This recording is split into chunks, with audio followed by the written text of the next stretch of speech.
Hello everyone, you're listening to Anglais the Easy Way, and I'm Richard Watson. I thought it might be interesting to have a look at another TED Talk. Remember, you can go to TED.com, that's TED.com. There are literally thousands of great videos you can watch and read. You can download the MP3 or the MP4. You can watch them with subtitles in a variety of languages. Go and enjoy yourself. It's a great site. So the video I'd like to talk about today is called The Surprising Science of Happiness by someone called Dan Gilbert. Now, he wrote a book about this, and this is the TED Talk of his book, basically. Now, it's quite a challenging video, not because he speaks especially quickly, although he speaks quite quickly, but because he only has 20 minutes and he has a lot to say. And so he never stops. He barely pauses between sentences. He just keeps going and going. And some of the themes are quite complex. He talks about the evolution of the brain and its functions and the way it simulates reality. So it can be a challenging read or challenging listen, but it's actually quite a fascinating video. So what is he talking about? Well, he's talking about the difference between natural happiness, which is basically when you get what you want, and synthetic happiness, which is when you don't get what you want and you can figure out a way to be happy anyway. He challenges the common belief that we must get what we want to be happy.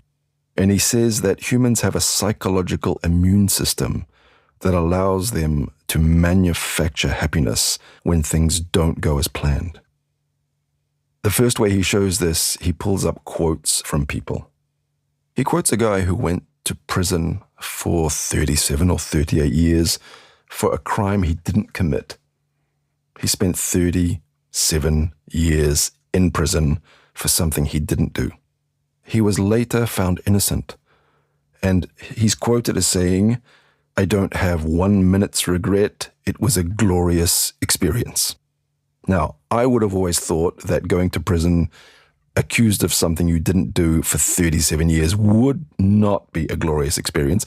That's what he said. There's a quote from Pete Best, who was originally part of the Beatles, but basically got left out. And he said, "I'm happier than I would have been with the Beatles." That he's happier not being in the Beatles.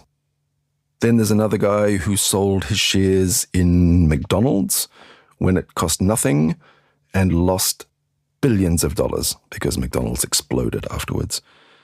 And he is exactly like the others, saying how happy he is that this didn't happen to him.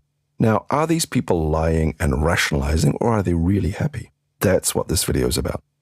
And Dan Gilbert says they're really happy.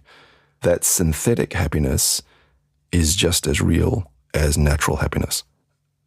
So what's the difference exactly between synthetic happiness and natural happiness? Well, natural happiness is what happens when you get what you want.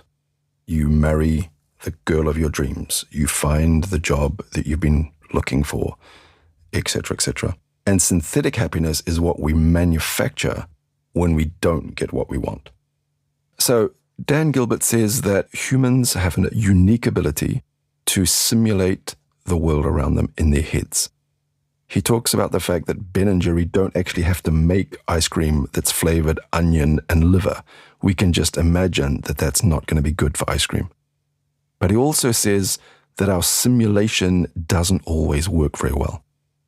He asks people, if you had to guess which of these two people is happiest, and he shows you somebody who just won the lottery and somebody who just had a terrible car accident and is paralyzed.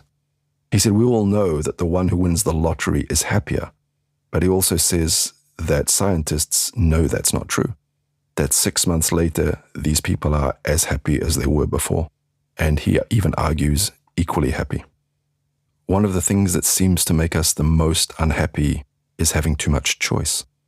And he talks about an experiment where people have photography classes. I won't go into it because it's more fun if you actually look at it the way he says it. But he certainly suggests that having too much choice makes us unhappier.